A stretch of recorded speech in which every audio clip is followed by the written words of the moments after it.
Naas, motif siswa sambit guru di kelas bikin pilu. AR, siswa 9 Madrasah Aliyah Yayasan Islam Suhada, mengungkap cerita di balik motifnya membaca guru olahraga. Diketahui AR saat ini telah ditangkap setelah sempat melarikan diri usai melakukan aksi kejinya. Saat interogasi, anggota kepolisian, siswa tersebut menyampaikan kekecewaannya.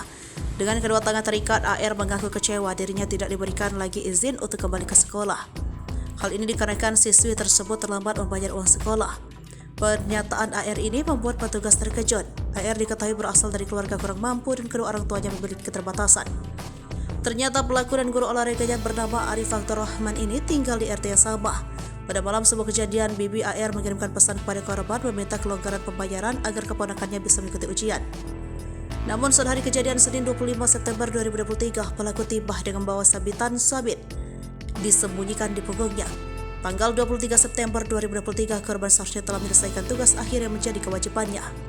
Namun korban tidak dapat mengumpulkan tugas tersebut sesuai deadline.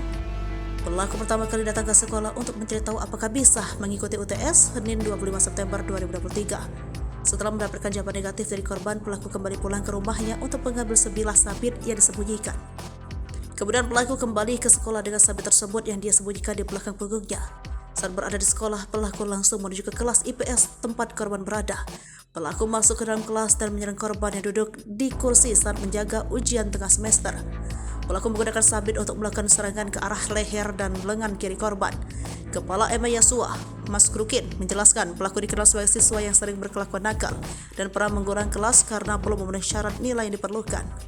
Akibat serangan ini, Arif Faktur mengalami luka di bagian belakang leher dan lengan kiri.